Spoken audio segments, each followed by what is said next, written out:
በአርሲ አካባቢ የክርስቲያኖች ግድያ፣ የቤተ ክርስቲያን መቃጠል፣ በማንነታቸው የሚሰደዱ የሚሰቃዩ እረፍት ያጡ መውጫ መግቢያ ላሳጧቸው ሰዎች እንኳን ደም የፈሰሰው ውሃ ይተናል።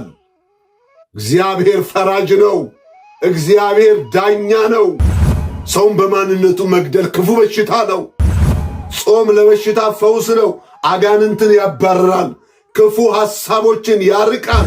ይህ ክፉ ግድያ፣ ይህ ክፉ ስቃይ ከሀገራችን ከኢትዮጵያ ተነቅሎ የሚወጣው በጾምና በጸሎት ነው።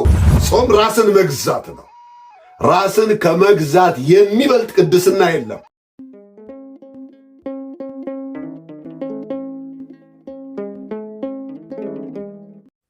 በስመ አብ ወወልድ ወመንፈስ ቅዱስ አሐዱ አምላክ አሜን። የተወደዳችሁ የእግዚአብሔር ልጆች፣ የእመቤታችን የቅድስት ድንግል ማርያም ወዳጆች፣ ኦርቶዶክሳውያን ክርስቲያኖች ሁላችሁ በያላችሁበት ሰላም እግዚአብሔር ከሁላችሁ ጋር ይሁን። የምንማማርበት የትምህርታችን ርዕስ ጾመ ሐዋርያትን ለምን እንጾማለን በሚል ርዕስ ይሆናል። ለዚህ ርዕስ መነሻ የሚሆነን መጽሐፍ ቅዱሳዊ ጥቅስ በዚህ በሐዋርያት ሥራ ምዕራፍ 13 ቁጥር 2 ላይ ተጽፎ በምናገኘው ኃይለ ቃል ይሆናል። ኃይለ ቃሉም ጌታን ሲያመልኩና ሲጾሙ መንፈስ ቅዱስ በርናባስንና ሳውልን ለጠራኋቸው ሥራ ለዩልኝ አለ። በዚያም ጊዜ ከጾሙ ከጸለዩም እጃቸውንም ከጫኑባቸው በኋላ ሰደዷቸው የሚል ኃይለ ቃል እናገኛለን። አዕማደ ቤተ ክርስቲያን የሆኑ ቅዱሳን ሐዋርያት አገልግሎታቸውን ከመጀመራቸው በፊት በመንፈስ ቅዱስ ተመርተው የጾሙት የተቀደሰ ጾም ነው። ጾመ ሐዋርያት የፍቅርና የበረከት ጾም ነው። ጌታችን መድኃኒታችን ኢየሱስ ክርስቶስ በማቴዎስ ወንጌል ምዕራፍ 9 ቁጥር 15 ላይ ሙሽራው ከነሱ ሲወሰድ በዚያን ጊዜ ይጾማሉ ብሎ ደቀ መዛሙርቱ ከእርሱ ጋር ሳሉ ሐዘን እንዳይገባቸው ወይም ሐዘን ስለሌለባቸው ጌታ ከነሱ ወደ ሰማይ ሲያርግ እንደሚጾሙ አስቀድሞ ነግሮ ነበርና ሐዋርያት መንፈስ ቅዱስን ከተቀበሉ በኋላ ዓለምን ለማስተማር ከመውጣታቸው በፊት በጾም ተዘጋጅተዋል። ዛሬም ይህን ጾም እኛ ስንጾም የሐዋርያትን በረከት ለመካፈልና መንፈሳዊ ኃይልን ለማግኘት ነው። ጾም ማለት ምን ማለት ነው ትርጉሙ የሚለውን ብዙ ጊዜ ተምረናል። ጾም ማለት መከልከል ነው። ጾም ማለት መተው ነው። ጾም ማለት ከብዙ ነገሮች መቆጠብ ነው። መጽሐፍ ቅዱስ ስለ እውነተኛ ጾም ሲናገር በቀጥታ ከፍትህና ከድሆች መብት ጋር ያያይዘዋል። ለዚህም መረጃ የሚሆነን በትንቢተ ኢሳይያስ ምዕራፍ 58 ቁጥር 6 ላይ ጌታ እግዚአብሔር የተናገረው ቃል ነው። እንዲህ ይላል፣ እኔ የመረጥኩት ጾም ይህ አይደለምን? የበደልን እስራት ትፈቱ ዘንድ፣ የቀንበርንስ ጠፍር ትለቁ ዘንድ፣ የተገፉትንም አርነት ትሰዱ ዘንድ፣ ቀንበሩን ሁሉ ትሰብሩ ዘንድ አይደለምን? እንጀራንስ ለተራበ ትቆርስ ዘንድ፣ ስደተኞች ድሆች ወደ ቤት ታስገባ ዘንድ፣ ራቁቱንስ ባየ ጊዜ ታለብስ ዘንድ እያለ እግዚአብሔር የመረጠውና የፈቀደው የሚወደው ጾም ምን አይነት እንደሆነ አምላካችን እግዚአብሔር ተናግሮታል።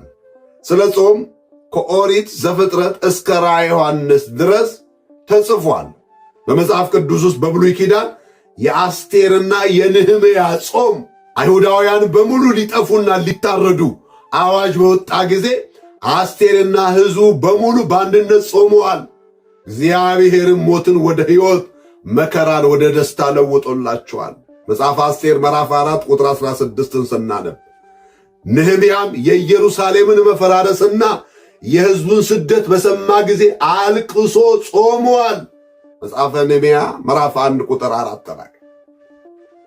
ስለዚህ ከዚህ የምንማረው እንዲጠፉ ለታወጀባቸው ጾም መፍትያቸው ነበር። ዛሬ እንድንጠፋ ክርስቲያኖች በመሆናችን ይልቁንም ኦርቶዶክሳውያን በመሆናችን መከራ በየጊዜው ለሚፈራረቅብን ወገኖቻችን እንደ አስቴር በዚያ ዘመን እንደነበሩት ወገኖቻችን ልንጾም በፊቱ ልንንበረከክ እየተቃጠሉ ስላሉት አብያተ ክርስቲያናት እየነደዱ ስላሉት ታሪካዊ ሕንፃዎች እግዚአብሔር መፍትሄ እንዲያመጣ እንደ ነህምያ መጾም መጸለይ አለብን። የቅዱስ ቤተ ክርስቲያን አንድነት ለመጠበቅ መጾም ያስፈልጋል። በቤተ ክርስቲያናችን ከሚጾሙ ከሰባቱ አጽዋማት አንዱ ጾመ ሐዋርያት ነው። ሐዋርያት አባቶቻችን ይህንን ጾም ለምን ጾሙ ስንል 3 ነገሮችን ያስጨብጠናል። የመጀመሪያው ኃይልን ለመቀበል። አንትሙሰ ንበሩ ሀገረ ኢየሩሳሌም እስከ ትለብሱ ኃይለ እማርያም ብሎ ነግሯቸው ነበር። ማለት ኃይልን ከአርያም እስክትለብሱ ድረስ መንፈስ ቅዱስ እስኪወርድላችሁ ድረስ ጸጋውን በኃይል እስክትታጠቁ ድረስ በኢየሩሳሌም ቆዩ ብሏቸው ነበርና ደቀ መዛሙርቱ የጾሙት ኃይልን ለመቀበል ነው። ጾም ኃይላችን ነው። ለክርስቲያኖች በሥጋ ሲያዩት ድካም ነው፣ በመንፈስ ሲታይ ግን ኃይል ነው። ሐዋርያው ቅዱስ ጳውሎስም ስደክም ያን ጊዜ ኃይለኛ ሆናለሁ ብሎ እንደተናገረ ክርስቲያን በሥጋው ሲደክም በመንፈሱ ኃይለኛ ይሆናል። ማለት ሲጾም፣ ሲሰግድ፣ ሲጸልይ በሥጋ ድካም ሊሆን ይችላል፣ በመንፈሱ ግን ኃይለኛ ይሆናል። ስለዚህ ሐዋርያት የጾሙት ኃይልን ለመቀበል ነው። የመጀመሪያው ዓለምን በወንጌል ቃል ለመርታት የሰውን አእምሮ ይዞ ክፋትና ተንኮልን የሚያሰራውን ዓለም ለመለየት የክርስቶስ ወንጌል በምድር ላይ እንዲከብር የምድር ከንቱ ሐሳብ የዲያብሎስ አሰራር እንዲፈርስ ከሥጋዊ ጥጋብ ይልቅ መንፈሳዊ ጥንካሬ ያስፈልጋቸዋልና ሐዋርያት ኃይልን ለማግኘት ጾመዋል። ሁለተኛው ለአገልግሎት ዝግጅት። በተሰማራንበት በእያንዳንዱ የሥራ ዘርፋችን ላይ እኮ ዝግጅት ያስፈልጋል፣ ስልጠና ያስፈልጋል። ስለዚህ ሐዋርያት አባቶቻችን ይህንን ወቅት የዝግጅት ወቅት እግዚአብሔርን ለማገልገል እግዚአብሔር ከሰዎች የሚፈልገው ምንድን ነው የሚለውን በትክክል ለመረዳት ማንኛውንም ትልቅ መንፈሳዊ ሥራ ከመጀመራችን በፊት ጾም ይቀድማል። ሙሴ ከሲና ተራራ እስራኤል የሚመሩበት የቃል ኪዳኑን ታቦት ይዞ ለመምጣት አስቀድሞ ጾሟል። ጾመ ሙሴ 40 መዓልተ ወ40 ሌሊት እንዲል። ስለዚህ ሙሴ በመጾሙ ለአገልግሎት ዝግጅት እስራኤልን ለመምራት ያንን ሕዝብ ለማገልገል ዝግጅት አስፈልጎት ነበርና ይህንን አድርጓል። ጌታችን መድኃኒታችን ኢየሱስ ክርስቶስ አገልግሎቱን ከመጀመሩ በፊት እንደ ጾመ የማቴዎስ ወንጌል ምዕራፍ 4 ሉቃስ ወንጌል ምዕራፍ 4 እነዚህ ሐሳቦችን በደንብ ያብራራሉ። ስለዚህ ለአገልግሎት ዝግጅት መጾም ያስፈልጋል። አገልጋዮች የተቀደሰውን የእግዚአብሔርን ሐሳብ ቃሉ በዓለም ላይ እንዲዳረስ ወንጌሉ በፍጥነት እንዲዳረስ ዝግጅት ያስፈልጋል። የተማርነው ከብሉያቱም ከሐዲሳቱም የተማርነው ይህ እውነት ነውና ደቀ መዛሙርቱ ለአገልግሎት ዝግጅት ጾመዋል። ይህ ሁለተኛው ነው። ሶስተኛው ሥጋ ለነፍስ ለማስገዛት ፈቃደ ሥጋ በፈቃደ ነፍስ ላይ እንዳሰለጥን ሐዋርያት አባቶቻችን እንደኛ ሰው ነበሩ። ፈተናን ለማሸነፍና ሰማያዊውን ምስጢር ለመሸከም ጾም መከታ ሆኗቸዋል። ጾም ጋሻ ሆኗቸዋል። ሐዋርያው ቅዱስ ጳውሎስ በኤፌሶን ምዕራፍ 6 ላይ ውጊያችን ከሥጋና ከደም ጋር አይደለም፣ የሰውን ልብ ይዞ ክፉ ከሚያሰራ ወንድሙን ከሚያስገድል ወገኖቹን ከሚያስጨንቅ የራሱ የሆነውን ሰው ለጥቅም ብሎ አሳልፎ ከመስጠት ለመታቀብ ጾም ያስፈልጋል። ዛሬ ባልጾሙ ፈቃደ እግዚአብሔርን በማይጠይቁ ፈቃደ ሥጋቸውን ለፈቃደ ነፍስ ማስገዛት በማይችሉ በክፎች ሴራ ነው ሰዎች እየተገደሉ ያሉት። በተለይ በዚህ ወቅት በአገራችን በኢትዮጵያ በአርሲ አካባቢ የክርስቲያኖች ግድያ፣ የቤተ ክርስቲያን መቃጠል፣ በማንነታቸው የሚሰደዱ የሚሰቃዩ እረፍት ያጡ መውጫ መግቢያ ላሳጧቸው ሰዎች እግዚአብሔር ልጆች እነዚህ ሰዎች ከዚህ ፍርድ የሚያመልጡ እንዳይመስሏችሁ። እንዲህ የተጨነቁት ያለ ኃጢአታቸው የተገደሉ ያለ በደላቸው የሚሰደዱ ከቀያቸው ከመኖሪያቸው የሚፈናቀሉ ወገኖች ሥጋዊ ማንነት የሰለጠነባቸው እኔነት የበረታባቸው ለወገኖቻቸው የማይራሩ ጨካኞች ተኩላዎች እጅግ በጣም ያማል፣ ያሳዝናል። እግዚአብሔር በቃት እንዲል ሁላችንም በጾም በጸሎት በፊቱ ልንቆም ይገባናል።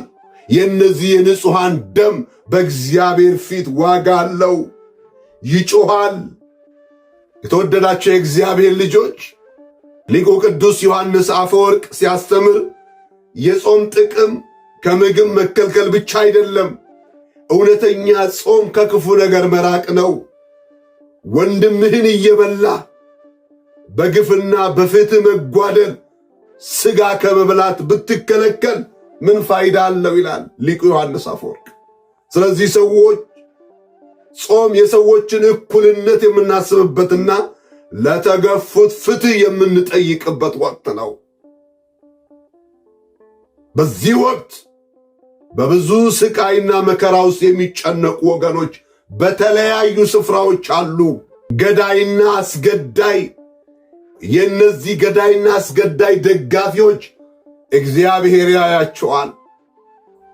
እናንተ ምን እየሰራችሁ እንደሆነ ልባችሁን ያውቃል። በዙፋኑ የተቀመጠው ጌታ ግን ይፈርዳል። ማናችሁም ዛሬ ከሰው ፍርድ ተሰውራችሁ ይሆናል፣ ነገር ግን ከእግዚአብሔር ፍርድ አታመልጡም። የእነዚህ ወገኖች ደማቸው ይጮኻል። እንኳን ደም የፈሰሰው ውሃ ይተናል። እግዚአብሔር ፈራጅ ነው። እግዚአብሔር ዳኛ ነው። ሐዋርያው ዮሐንስ በራእዩ ምዕራፍ 6 ቁጥር 10 ላይ የእነዚህን ነፍሳት ደም እንዴት እንደሚገልጠው ላንብብላችሁ። ታላቁም አምስተኛውንም ማኅተም በፈታ ጊዜ ስለ እግዚአብሔር ቃልና ስለ ጠበቁት ምስክር የታረዱትን የሰዎች ነፍሳት ከመሠዊያ በታች አየው።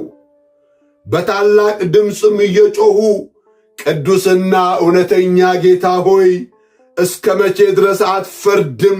ደማችንንስ በምድር ላይ በሚኖሩት ላይ እስከ መቼ አትበቀልም አሉ ይላል።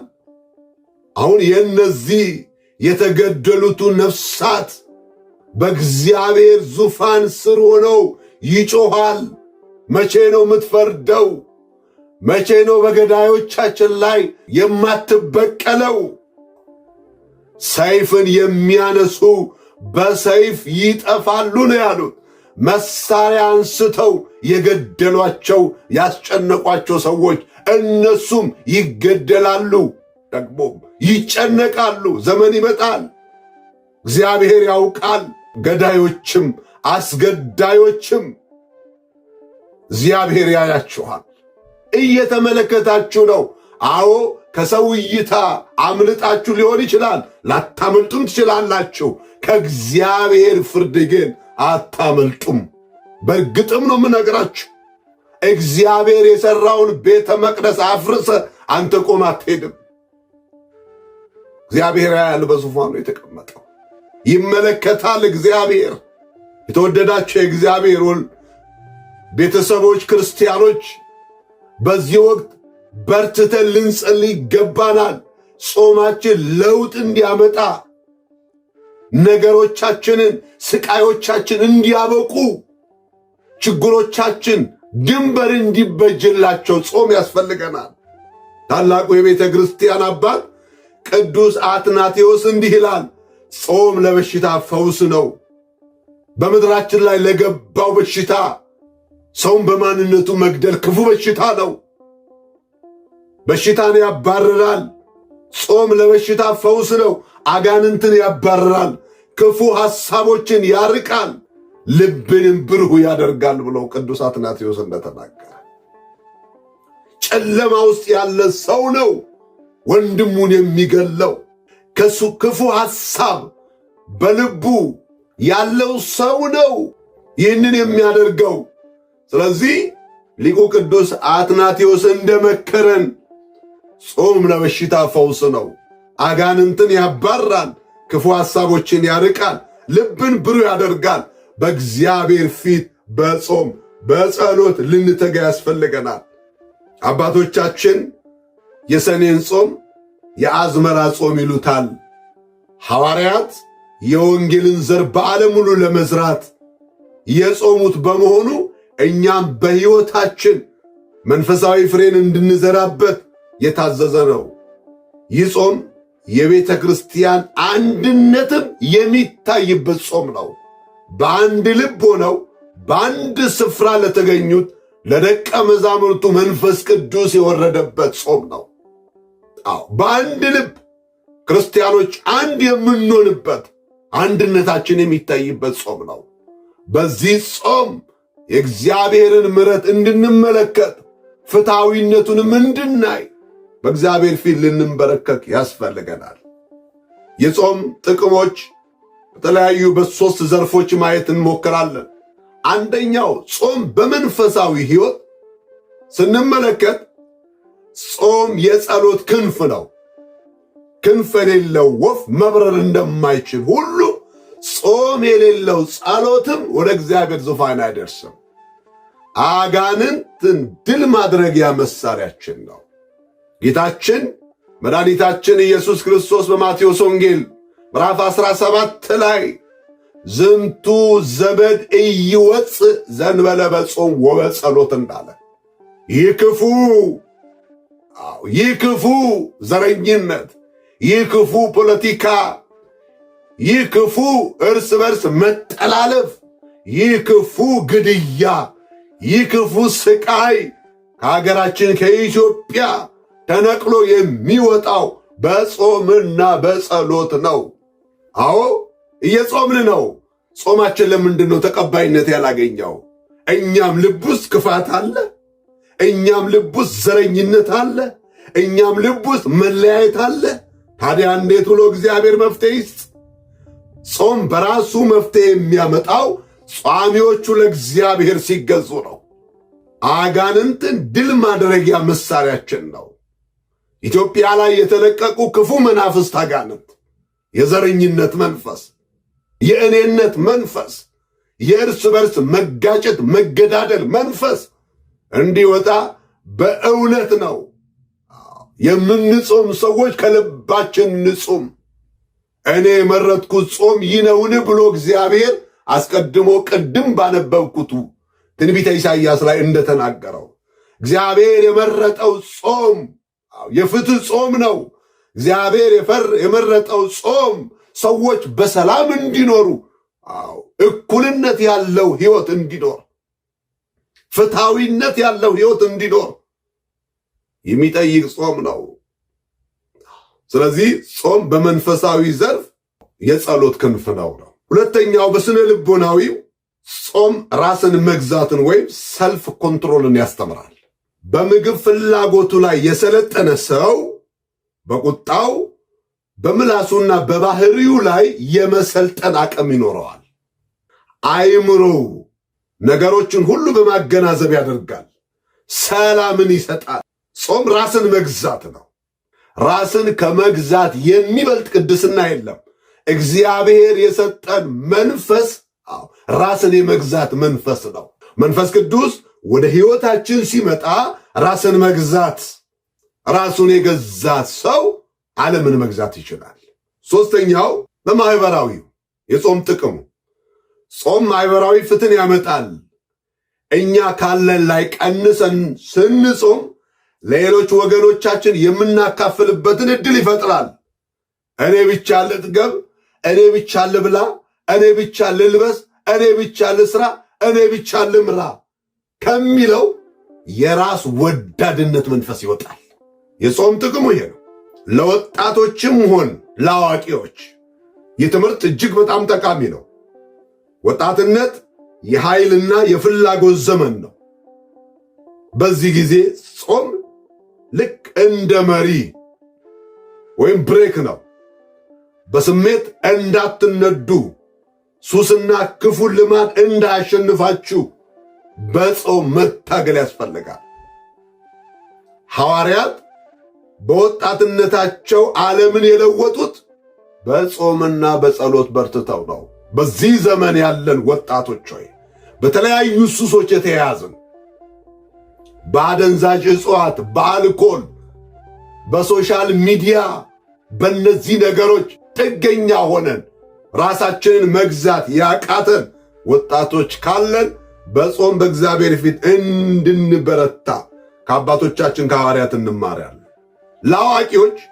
አዋቂዎች ለወጣቱ አራያ መሆን አለብን።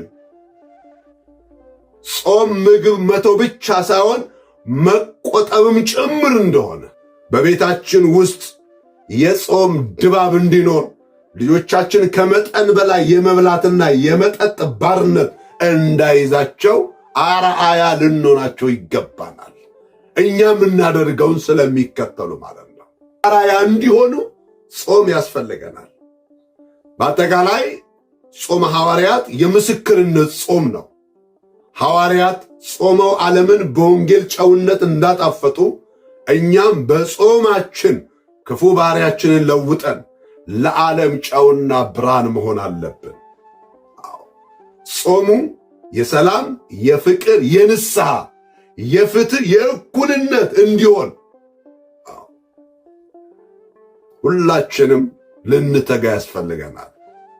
በጾሙ የምናተርፈው በረከት እንጂ ረሃብ እንዳይሆን ልባችንን ለበጎ ሥራ እንድንከፍት በዚህን ሰዓት በልዩ ልዩ ስፍራ ያሉትን ወገኖቻችንን ማየት፣ ጎረቤቶቻችንን ማየት፣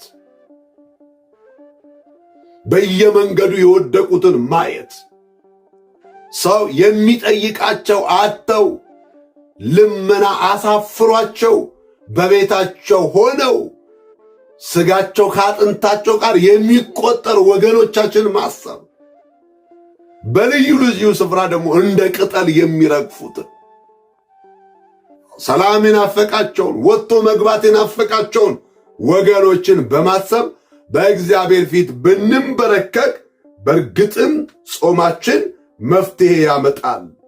የቀደሙት ወገኖቻችን ለሰው ልጆች አንድነትና ለክርስቲያኖች መከራና ስግደት ብዙ ሰዎች በጾማቸው መፍትሄ አምጥተዋል። ሐዋርያት መከራ ሲበዛባቸው ለወንጌል አገልግሎት ሲሰማሩ በጾምና በጸሎት በአንድነት ይተጉ ነበር። በዚህም ጾም በዓለም ዙሪያ ያሉትን ክርስቲያኖች በመከራና በስደት ካሉት ወንድሞቻቸው ጋር በሕመም የሚተሳሰሩበት የፍቅር ሰንሰለት ነው።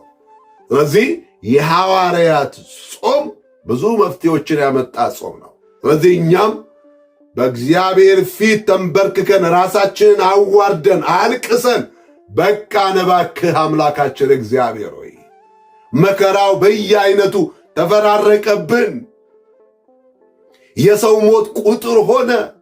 እባክህ ይህንን መከራ አቁምልን ብለን በእግዚአብሔር ፊት ልባችንንም እጆቻችንም አንስተን እንጸልይ፣ እንጹም። እግዚአብሔር ያኔ መፍትሄ ያመጣል።